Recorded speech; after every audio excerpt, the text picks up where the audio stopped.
Queridos, nós vamos dar continuidade à nossa série no livro de Atos, é agora Atos capítulo 22, nós iremos do verso 22 até o capítulo 23, verso 10. Como é um texto um pouco longo, nós vamos seguir a prática de fazer a leitura à medida que a exposição prossegue. Sim, Pai, abençoa-nos agora diante da Tua palavra, ilumina o nosso coração para a compreensão da mesma e aplicação do Teu ensino ao nosso coração, em nome de Jesus. Amém. Queridos, na mensagem anterior, nós vimos o relato que Lucas faz de como alguns judeus da cidade de Éfeso e que estavam em Jerusalém pela mesma razão de Paulo, a festa do Pentecostes, reconheceram Paulo. E se vocês se lembram, foi lá em Éfeso que houve um grande motim, um grande alvoroço, em parte provocado pelos judeus, contra o apóstolo Paulo. Paulo conseguiu escapar pela graça de Deus, mas os judeus agora o reconheceram lá na cidade e o atacaram no templo. Paulo estava no templo pagando um voto que ele tinha feito junto com mais alguns irmãos judeus praticantes lá da igreja de Jerusalém, e esses judeus de Éfeso o arrancaram de lá, fecharam as portas e começaram a acusar Paulo. Primeiro começaram a bater em Paulo, não é? E acusando de pregar contra os judeus, contra a lei, contra o templo e assim por diante. Então foi uma comoção na cidade de Jerusalém, a ponto de que os romanos, sob o comando de Cláudio Lísias, que era o comandante da guarnição que estava estacionada ali em Jerusalém para garantir a paz, eles tiveram que intervir para salvar Paulo de ser linchado. E então, um gritava de um jeito, outro de outro, ninguém sabia direito o que é que estava acontecendo, e finalmente Paulo pede permissão ao comandante Cláudio Lísias para se dirigir à multidão. E ele fala em grego com o comandante, que fica surpreso, né? Porque Paulo era judeu, só que Paulo era judeu da dispersão, e lá ele tinha aprendido a falar grego. Quando ele recebe permissão para falar ao povo, ele começa a falar em hebraico, ou na língua hebraica, provavelmente é um nome genérico, porque a língua que era falada era aramaico. E quando ele começa a falar em aramaico, a multidão de judeus fica surpresa também, porque pensava que Paulo, porque pregava contra o judaísmo, era inimigo do povo judeu, mas ele estava falando na língua do povo judeu, todo mundo está prestando atenção. E Paulo então apresenta a sua defesa, ele destaca como ele foi criado dentro da fé judaica, como ele foi treinado aos pés de Gamaliel, que ele sempre seguiu os costumes e a prática dos judeus. Depois ele fala da perseguição que ele tinha feito contra o cristianismo para demonstrar quão zeloso ele era da fé dos judeus. Depois ele fala de como se encontrou com Jesus no caminho para Damasco, onde ele ia prender mais alguns judeus cristãos. Fala do encontro dele com Ananias, lá em Damasco, um judeu piedoso que Deus usou para restaurar a visão de Paulo. E aí ele fala da missão que Jesus lhe deu, que era de pregar o evangelho aos gentios. E a multidão só ouve até aí, porque a partir daí ela virou uma multidão raivosa, como nós lemos do verso 22 até o verso 24. Até esse ponto, a multidão ficou ouvindo. Mas quando Paulo disse isso, o que é que Paulo disse? Verso 21, que Jesus tinha dito para ele: vá, porque eu o enviarei para longe aos gentios. Quando Paulo disse isso, começaram a gritar bem alto: fora com ele, mate-o, porque ele não merece viver. E enquanto eles gritavam, tiravam suas capas e jogavam poeira para o ar. O comandante ordenou que Paulo fosse recolhido à fortaleza e que, sob açoite, fosse interrogado para saber por que motivo estavam gritando assim contra ele. Os judeus ficaram extremamente irados e raivosos com o apóstolo Paulo, e aí diz o texto aí que eles começaram a gritar, tiravam as capas, jogavam as capas e poeira para o ar, que eram expressões orientais de fúria, né? Tiravam as capas, talvez porque estavam se preparando para apedrejar Paulo. Lembrem que quando foram apedrejar Estevão, eles tiraram as capas e foi Paulo que segurou todas elas. E agora a multidão também está tirando as capas, provavelmente para poder dar uma pedrada mais certeira no apóstolo Paulo, né? Então, estavam lá se preparando para isso, gritando, jogando poeira para o ar, que eram expressões orientais de frustração e de raiva. E gritavam que Paulo não merecia viver, que Paulo tinha cometido uma ofensa capital, ele tinha de ser tirado da terra. E quando a gente investiga o que é que Paulo disse que causou tudo isso, só encontra isso mesmo, que ele tinha dito que os gentios podiam fazer parte do povo de Deus.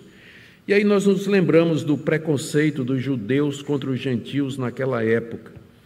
Os judeus pensavam que Deus amava apenas a Israel, e que Deus era Deus dos judeus e nada mais, e que a própria ideia de que não-judeus pertenciam ao povo de Deus era extremamente odiosa para os judeus. Isso aqui nos lembra o que aconteceu alguns anos antes, quando o próprio Jesus, lá na sinagoga de Cafarnaum, falou do amor de Deus pelos gentios, curando Naamã da lepra, atendendo a viúva pobre de Sarepta, sem atender judeus, mas atendendo gentios. E aí ele foi, botaram ele para fora da sinagoga de Cafarnaum e queriam matá-lo também. O próprio Jesus tinha experimentado esse ódio dos judeus quando se tratava da questão da participação dos gentios na redenção. De qualquer forma, instalou-se a confusão lá em Jerusalém, na frente do templo, e o comandante então resolveu levar Paulo para dentro da fortaleza, como diz aí o verso 24. Ele não conseguia entender a causa de tanto ódio, tanta fúria, tanta violência. Nada do que Paulo tinha dito para ele justificava aquela confusão, então ele resolveu interrogar Paulo para saber realmente o que é que Paulo tinha feito para deixar os judeus tão furiosos daquele jeito. E diz o texto aí que ele ia açoitar Paulo para fazer com que Paulo falasse a verdade. E era uma forma cruel de interrogatório. O chicote que era usado, chamado de flagellum, ele era de tiras de couro, onde estavam amarrados pedaços de metal, pedras, vidro e outros objetos cortantes, e que dilaceravam as costas do prisioneiro, que foi exatamente o processo que eles fizeram com Jesus. E agora eles iriam fazer com o apóstolo Paulo. O preso era despido, era amarrado e chicoteado nas costas com esse azorrague. Paulo já tinha sido açoitado algumas vezes, mas não dessa maneira. Essa aqui ia ser realmente uma maneira extremamente cruel. E é então que Paulo resolve apelar para os seus direitos de cidadão. Está aí do verso 25 até o verso 29. Quando o estavam amarrando com correias, Paulo perguntou ao centurião que ali estava: será que vocês têm o direito de açoitar um cidadão romano sem que ele tenha sido condenado? Ouvindo isso, o centurião procurou o comandante e lhe disse: que é isso que o senhor está prestes a fazer? Saiba que aquele homem é cidadão romano. Então o comandante veio e perguntou a Paulo: diga-me uma coisa, você é romano? Paulo respondeu: sou. E o comandante disse: eu tive de gastar muito dinheiro para conseguir essa cidadania. Ao que Paulo respondeu: pois eu a tenho de nascença. Imediatamente se afastaram os que iam interrogá-lo com açoites. O próprio comandante ficou com medo quando soube que Paulo era romano, porque tinha mandado amarrá-lo. Quando Paulo revela que é cidadão romano, naquele momento em que ele começou a ser amarrado com correias para ser açoitado, provavelmente num poste, né, com as costas desnudas, ou numa viga no teto, onde ele ficaria pendurado e seria chicoteado pelos soldados. A pergunta dele, quando ele percebeu o que é que ia acontecer, é se aquilo era lícito diante dos seus direitos de cidadão romano. Até agora, ninguém sabia, ninguém tinha tomado conhecimento de que Paulo tinha cidadania romana. Isso significava que ele não podia ser castigado antes de ter sido julgado. Nenhum cidadão romano poderia ser castigado, apenado, sem que antes tivesse um processo formal contra ele. E ainda ainda assim, se o crime do qual ele era acusado era pena capital ou exigia a pena de morte, ele podia apelar para César, que era o caso aqui. Os judeus entendiam que ele tinha cometido um crime de morte, digno de morte, tanto é que disseram, tira ele, né, mata, esse homem não merece viver, que mais adiante os romanos prenderam. Nós vamos ver que Paulo vai ser preso sob essa acusação de ter cometido uma ofensa capital contra o judaísmo, e é nessa condição que ele pode apelar para César mais adiante. Não era todo mundo que podia, não é? Era o cidadão romano acusado de ter cometido um crime digno de morte. Então, Paulo vai se enquadrar nisso, e então que ele vai apelar para César, e nessa condição que ele vai para Roma. Mas então, quando o centurião, que estava ali com os soldados amarrando Paulo, ouve a pergunta de Paulo, né, se vocês vão fazer isso comigo, sendo eu um cidadão romano, ele aí informa o comandante Cláudio Lísias, está aí no verso 26. O que é que o senhor vai fazer? Saiba que aquele homem é cidadão romano. E aí a pergunta é, Paulo não podia estar mentindo? Dizer que era cidadão romano, não sendo, era crime digno de morte também. Então, ninguém podia apelar para dizer assim, eu sou cidadão romano, porque se fosse investigar e verificasse que ele não era, então era crime digno de morte também. Então, quando o comandante ouviu isso, para averiguar a verdade dos fatos, ele interroga Paulo, está aí verso 27 a 28, perguntou a Paulo, você é romano? E Paulo disse, eu sou. O comandante, então, ele informa a Paulo de que ele havia comprado a sua cidadania romana. Ele diz, eu tive de gastar muito dinheiro para conseguir essa cidadania. Foi como se dissesse assim, eu tive que gastar uma fortuna. Como é que você, um judeu caçado aí pelo seu próprio povo, é cidadão romano? E a resposta de Paulo diz, eu sou de nascença. Então, a cidadania romana naquela época era obtida de algumas maneiras. Primeiro, serviços prestados a Roma, como gratidão a pessoa recebia a cidadania, serviços relevantes prestados a Roma.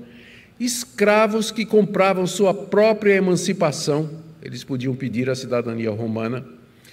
A pessoa que nascia de cidadão romano, ou seja, numa família que era romana, ele tinha o direito de cidadão, e no início do reinado do imperador Cláudio, se vendeu muito a cidadania romana, o que envolvia suborno.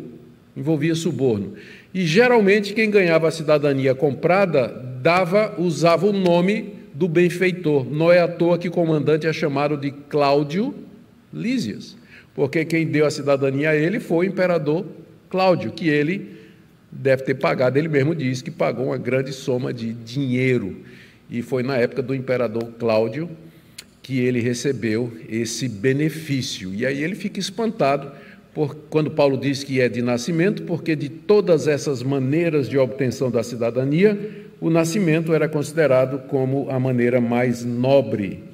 E, portanto, todo mundo, quando ouviu Paulo dizer que já nasceu cidadão romano, porque os pais dele eram, então já recuam, e o comandante fica ali com medo, não é? Porque a pena para quem açoitasse um cidadão romano sem defesa era pesada. O comandante ficou com medo de sofrer algum tipo de castigo por ter amarrado Paulo. E aí a atitude muda completamente, manda desamarrar o apóstolo Paulo. E aí fica ainda a questão, o que é que causou aquele tumulto todo? E é quando o comandante resolve convocar o sinédrio, que é a nossa terceira parte aqui, do verso 30 até o capítulo 3, verso 10. Vamos ler aqui. No dia seguinte, querendo certificar-se dos motivos por que Paulo vinha sendo acusado pelos judeus, o comandante o soltou e ordenou que se reunissem os principais sacerdotes e todo o sinédrio, e mandando trazer Paulo, apresentou diante deles. Paulo, fixando os olhos no sinédrio, disse, meus irmãos, tenho vivido até o dia de hoje com a consciência limpa diante de Deus. Mas Ananias, o sumo sacerdote, mandou aos que estavam perto de Paulo que lhe batessem na boca. Então Paulo lhe disse, Deus há de ferir você, parede branqueada. Você está sentado para me julgar de acordo com a lei e contra a lei ordena que eu seja agredido? Os que estavam ali perguntaram a Paulo: você está insultando o sumo sacerdote de Deus? Paulo respondeu: eu não sabia, irmãos, que ele é sumo sacerdote, porque está escrito: não fale mal de uma autoridade do seu povo. Como Paulo sabia que uma parte do sinédrio se compunha de saduceus e outra de fariseus, exclamou: irmãos, eu sou fariseu, filho de fariseus, estou sendo julgado por causa da esperança e da ressurreição dos mortos. Ditas estas coisas, começou uma grande discussão entre fariseus e saduceus, e o sinédrio se dividiu. Pois os saduceus dizem que não há ressurreição, nem anjo, nem espírito, ao passo que os fariseus admitem todas essas coisas. Houve, pois, muita gritaria no sinédrio. E levantando-se alguns escribas que eram do partido dos fariseus, discutiam, dizendo: não achamos nesse homem mal algum. E se de fato algum espírito ou anjo falou com ele? Como a discussão ficava cada vez mais intensa, o comandante, temendo que Paulo fosse despedaçado por eles, mandou descer a guarda para que o retirassem dali e o levassem de novo de volta para a fortaleza. Não é? A novela aqui continua. Bom, o comandante teve essa brilhante ideia de reunir o sinédrio para saber exatamente de que é que Paulo estava sendo acusado, porque até agora ele não tinha entendido absolutamente nada. Ele não era versado nos costumes judaicos, ele não conhecia a teologia judaica, a esperança messiânica, não estava a par, provavelmente, do que tinha acontecido alguns anos antes com relação a Jesus. O fato é que ele entendeu que o melhor era chamar a liderança judaica para, então, perguntar o que é que eles estavam trazendo de acusação diante de Paulo. O sinédrio, vocês lembram, era composto por 70 anciãos de Israel, liderados pelo sumo sacerdote, e era composto em parte por saduceus e por fariseus, que eram as duas seitas mais importantes do judaísmo, que não se davam também. Os fariseus nasceram durante o período interbíblico, em reação à tentativa de helenização dos judeus por parte de Alexandre o Grande. Então, os macabeus, que eram da família de um sumo sacerdote, reagiu, formou uma resistência e criou o partido dos fariseus. Se você pegar a palavra fariseu, F-R-S, é a palavra aforizo em grego, que significa separar. Então, fariseu significa aquele que é separado. Era o nome que foi dado àquele partido dos judeus que não queriam nada com os costumes helênicos, gregos, a religião, a língua, a maneira de viver, nada. Eles queriam que os judeus fossem realmente um povo separado. Os saduceus não. Por sua vez, eles eram mais flexíveis, eles estavam mais em conluio com o Império Grego e depois o Império Romano, eram muito políticos e teologicamente eles divergiam também. Os saduceus não acreditavam em espírito, em anjo, em ressurreição, ao passo que os fariseus acreditavam em todas essas coisas. Então sempre tinha disputas a respeito dessa questão. E que Paulo vai aproveitar, não é? Como nós veremos mais adiante. Mas o sinédrio, lembremos que é aquele mesmo grupo que condenou Jesus poucos anos antes. É esse mesmo grupo que se reúne dessa feita para ouvir o apóstolo Paulo. E uma vez reunido o sinédrio, notem aí que é dito, né, que o Cláudio Lisas ordenou que se reunissem os principais sacerdotes e todo o sinédrio. Isso por quê? Porque Israel estava debaixo do domínio dos romanos. Então o comandante Cláudio Lísias, abaixo de Herodes, abaixo de Pôncio Pilatos, era a maior autoridade em Jerusalém. Então ele convoca o sinédrio, que era a autoridade religiosa dos judeus, e pergunta: o que é que vocês têm contra esse homem? E aí ele pede que Paulo fale. Paulo recebe o privilégio de falar ali diante do sinédrio. E ele começa afirmando, no verso 1 do capítulo 23, de que até o dia de hoje ele tinha vivido com a consciência limpa diante de Deus. E isso Ananias, o sumo sacerdote, não pode suportar. Ananias era conhecido pela crueldade, era um sumo sacerdote cruel, perverso, alinhado com os romanos, político.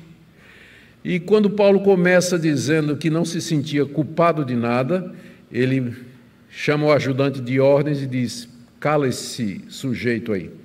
E aí o ajudante de ordens vai lá e dá um murro na boca de Paulo, né? Esmurra Paulo na boca para fazer Paulo calar, para Paulo não dizer, na opinião do sumo sacerdote, dizer besteira ou blasfêmia. Por isso que ele mandou que esmurrasse Paulo na boca. Mal Paulo tinha começado. É interessante que essa expressão aqui, meus irmãos tenham vivido até o dia de hoje com a consciência limpa diante de Deus. A expressão tenham vivido é do verbo grego que significa ser cidadão. Então é como se ele dissesse: eu tenho sido um cidadão judeu, vivido como judeu, até o dia de hoje com a consciência limpa de que eu não cometi nenhum pecado contra Deus. E de fato, Paulo sempre disse que a ressurreição de Cristo, a vinda de Cristo, a inclusão dos gentios eram o cumprimento das profecias dos videntes de Israel, que os profetas tinham anunciado tudo isso, e que o cristianismo não era nenhuma novidade, mas era o desdobramento lógico, era a consumação, a realização daquelas profecias feitas por Isaías, Jeremias, Daniel, enfim. Paulo, portanto, nunca se viu como sendo um mau judeu, mas um judeu consumado, porque é isso que o cristão é um judeu realizado. Todas as promessas estão no Antigo Testamento, elas se cumprem em Cristo Jesus, nós somos os herdeiros espirituais de todas essas promessas e, portanto, somos aqueles em quem essas promessas são consumadas e realizadas. Por isso eu gosto dessa expressão, que o cristão é um judeu consumado, no sentido não de destruído, né, mas é um judeu levado ao seu termo final. Com tudo aquilo que ser judeu significa, se realiza em ter fé em Jesus, o Messias, o filho de Abraão. Bom, a reação de Paulo, quando ele foi esbofeteado, está aí no verso 3. Paulo lhe disse ao sumo sacerdote: Deus há de ferir você, parede branqueada. Você está aí sentado para me julgar de acordo com a lei, e contra a lei ordena que eu seja agredido. Da mesma forma que na lei romana era proibido você apenar o cidadão romano sem julgamento, também na lei judaica era proibido, na lei de Moisés, não se podia aplicar pena a não ser pelo testemunho e pelo depoimento de 2 ou 3 testemunhas, dada a oportunidade da pessoa se defender, do judeu se defender. E Paulo, então, amaldiçoa o sumo sacerdote, né? Deus vai ferir você. Deus vai ferir você. E é interessante quão profético era o apóstolo Paulo, até quando xingava, porque os próprios judeus zelotes que iniciaram a revolta de Israel contra Roma em 66, eles mataram Ananias. Ananias foi morto poucos anos depois pelos zelotes, que começaram a revolta contra o Império Romano, que causou a vinda dos romanos, comandados pelo general Tito, filho de Vespasiano, que era o imperador, cercou Jerusalém durante 3 anos e depois entrou na cidade, matou quase toda a população de judeus e levou o resto em cativeiro, saqueou o templo e assim por diante. E no começo dessa luta, quem morre é Ananias. Por que os zelotes mataram Ananias? Porque Ananias era amigo dos romanos, era político, ele gostava dos romanos, e os zelotes, que eram um partido extremo dos fariseus, detestavam os romanos e queria a libertação de Israel. Então, quando Paulo diz, Deus há de ferir você, parede branqueada, ele estava, num sentido, profetizando a morte breve de Ananias por conta daquela violência contra o servo de Deus. Bom, parede branqueada, né, quer dizer hipócrita. Paulo aqui está citando as palavras de Jesus lá em Mateus 23.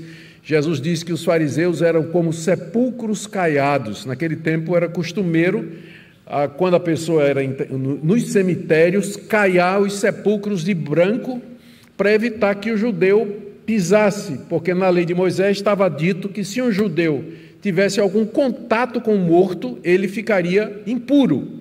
e tinha todo um cerimonial de purificação. Então, para evitar pisar numa cova, andar por cima de uma cova, tocar numa cova, elas eram pintadas, caiadas de branco. E por dentro, então por fora parecia bonito, mas por dentro estavam cheios de ossos de mortos, né? Carne putrefata, já em estado de decomposição. É a figura que Jesus usou para se referir aos fariseus e que Paulo usa aqui para se referir a Ananias, talvez por conta das vestes esplendorosas do sumo sacerdote sentado lá. E Paulo diz: Deus vai ferir você, seu hipócrita. Você está aí sentado para me julgar segundo a lei e contra a lei me manda bater, sabendo que na lei, nossa lei, a lei de Moisés, proíbe que isso aconteça. Então, Paulo ficou brabo aqui, né? Paulo ficou brabo. A palavra de Deus não proíbe a gente ficar brabo, não, desde que seja pelo motivo certo, né? O que é pecaminoso é a ira humana, sem motivo, sem razão. Paulo ali realmente, aqui seria uma oração imprecatória, né? O pessoal às vezes gosta, o crente pode fazer oração imprecatória, olha aqui uma, né? Deus há de te ferir, parede branqueada, hipócrita, né? Se dirigindo àquela autoridade. Agora, no verso 4 até o verso 5, parece que Paulo se justifica, né? Porque o pessoal diz para ele aqui no verso 4, você está insultando o sumo sacerdote de Deus? E Paulo se justifica dizendo, eu não sabia, irmãos, que ele é sumo sacerdote. E aí os estudiosos se dividem para justificar isso. Como é que Paulo não sabia que Ananias era o sumo sacerdote? Então tem muitas explicações e duas delas parecem as mais prováveis. A primeira é que Paulo está sendo irônico. Ele é o sumo sacerdote, né? E está fazendo esse tipo de coisa. Como é que uma pessoa que faz isso pode ser o sumo sacerdote? Perdão, irmãos, eu não sabia que ele era o sumo sacerdote. Ele não está agindo como sumo sacerdote. Então pode ter uma ironia do apóstolo Paulo aqui. Mas eu prefiro a outra explicação. Fazia muitos anos que Paulo não vinha a Jerusalém. E esse negócio de sumo sacerdócio girava muito, porque era uma posição política.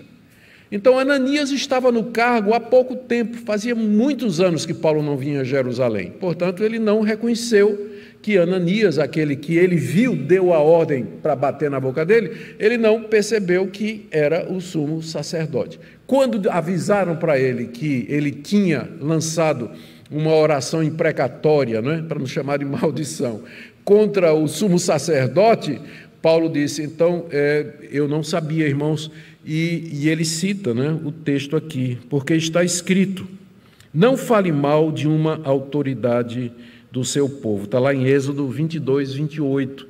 A lei de Moisés proibia que o judeu falasse mal das autoridades, dos anciãos, dos profetas, dos sábios, do rei, dos juízes. Quem fosse autoridade deveria ser respeitado.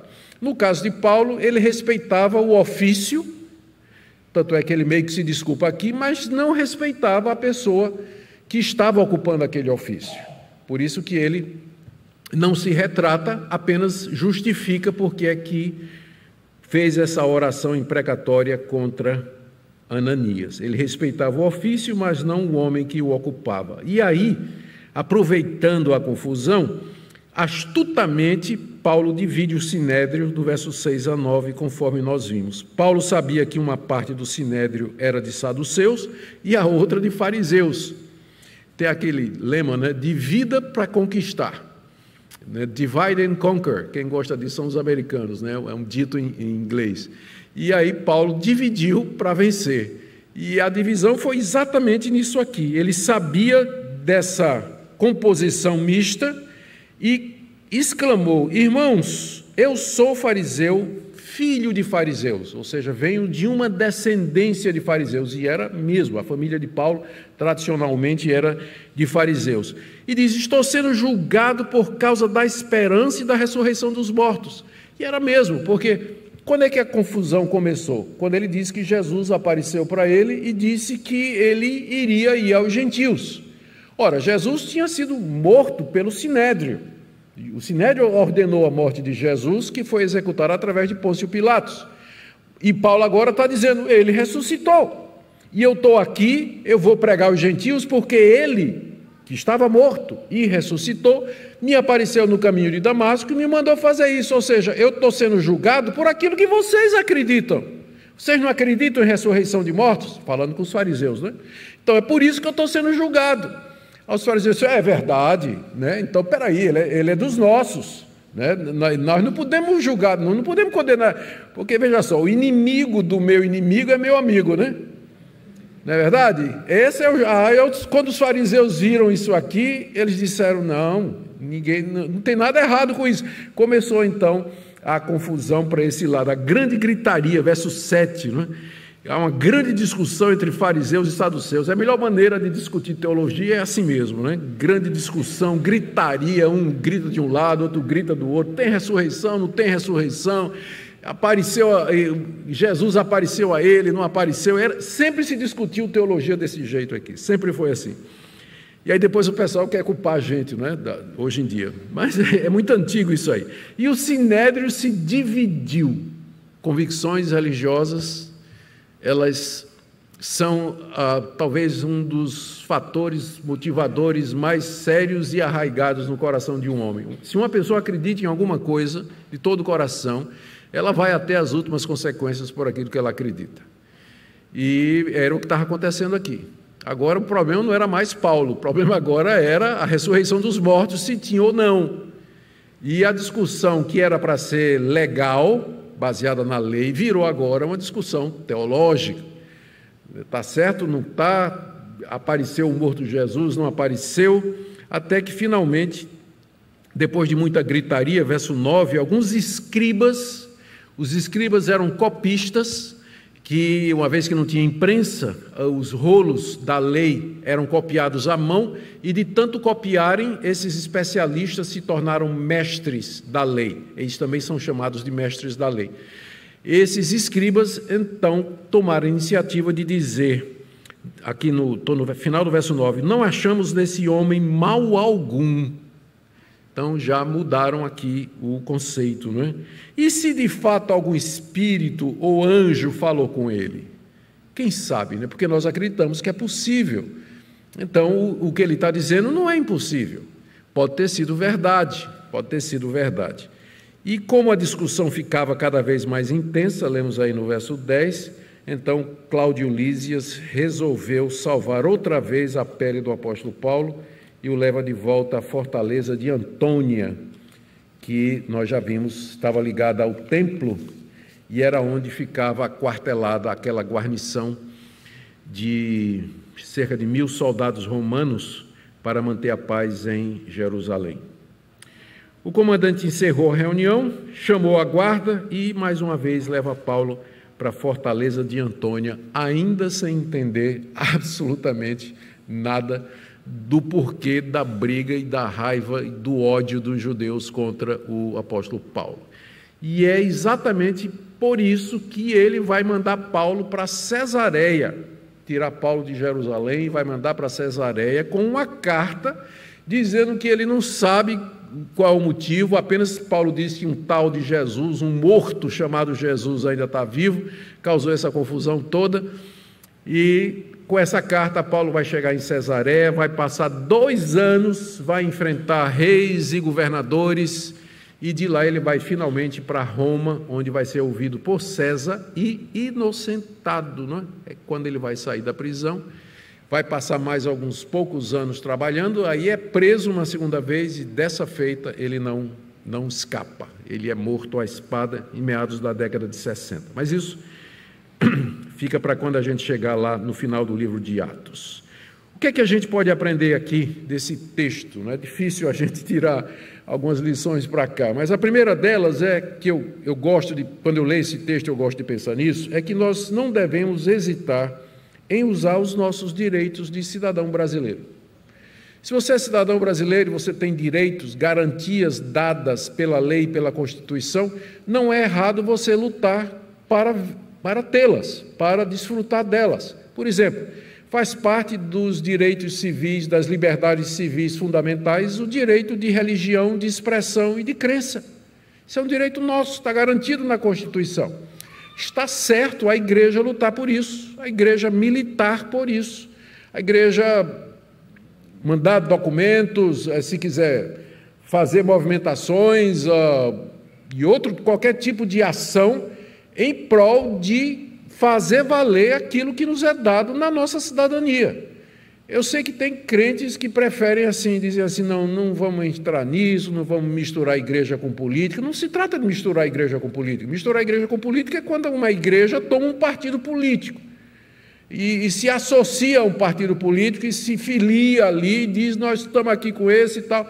Mas buscar os seus direitos como cidadão brasileiro, isso é perfeitamente válido. Paulo, é a segunda vez que Paulo faz isso. Nós já vimos aqui no livro de Atos, né? Segunda vez. A primeira foi em Filipos, e agora aqui, ele apela para os seus direitos como cidadão romano. A segunda coisa que esse texto nos ensina é que nós podemos discordar das autoridades constituídas, mas nós temos de respeitar. Paulo mostra essa dualidade aqui. Ele, quando soube que era o sumo sacerdote, ele citou uma passagem lá da lei de Moisés que proibia o xingamento e o insulto à autoridade constituída. Mas aqui vem o meu e a gente deve fazer isso. A gente pode discordar de quem é presidente, ou à esquerda, ou à direita, a gente pode discordar, mas discordar com respeito, porque toda autoridade procede de Deus. Então, podemos discordar, manifestar nossa opinião, mas sempre com respeito e com educação. Mas, em terceiro lugar, não devemos nos intimidar diante de juízes iníquos e podemos orar de maneira imprecatória contra maus políticos, maus governantes. Eu não tenho a menor dúvida disso. Quando nós percebemos que um mandatário, qualquer que seja a posição que ele ocupa, de vereador a presidente da República, se ele está ocupando aquela posição de maneira arbitrária, está exacerbando, está usando aquilo para fins que não seja o bem comum da nação, então, e ele não atende, não ouve. Então, eu creio que é correto a gente orar para que Deus remova, para que Deus tire mesmo. Não precisa ser como aconteceu com Ananias, né? Que foi morto aqui pelos terroristas. Mas que Deus remova essas pessoas e que Deus nos conceda bons governantes, para que nós tenhamos vida tranquila e calma, com toda piedade e respeito, possamos ganhar o nosso pão, adorar o nosso Deus, nos reunir publicamente. Nós podemos orar por isso também. Eu creio que esse texto deixa isso muito claro. E outra coisa também, a última lição que eu queria tirar aqui para nós, é que não é errado a gente proceder com uma certa sabedoria e astúcia quando a gente percebe que a injustiça está às portas. Paulo foi muito sagaz aqui. Ele sabia que o sinédrio era dividido internamente, e ele foi exatamente na brecha, né? Pense em alguém que se pôs na brecha, né? Então, ele foi exatamente ali na divisão do sinédrio, e a confusão foi tão grande que esqueceram dele, que era o que ele queria, né? Esqueceram de Paulo e ficaram lá brigando, e Paulo voltou em paz para a fortaleza de Antônio, junto com o seu protetor Cláudio Lísias. Não é errado a gente usar de sabedoria, astúcia, bom siso, entendimento, quando diante de situações em que fica óbvio que você vai ser injustiçado, você pode lançar mão de recursos que sejam lícitos. Paulo não fez nada errado aqui, ele só aproveitou o momento, né? O momento certo, e ele disse as palavras certas. Não é errado o crente fazer isso. Nós, num certo sentido, temos que ser simples como as pombas, não é? E sem maldade como os cordeiros, mas, por outro, a gente tem que ter a sagacidade da serpente, né, como disse Jesus, para que a gente possa enfrentar esse mundo mau em que nós vivemos. Queridos, que Deus nos ajude como povo dele aqui nesse país abençoado que é o nosso Brasil, que a sua igreja seja uma igreja viva, uma igreja poderosa, forte, e que Deus nos dê bons governantes para que nós continuemos a testemunhar aqui no país a respeito do Evangelho de Cristo. Amém?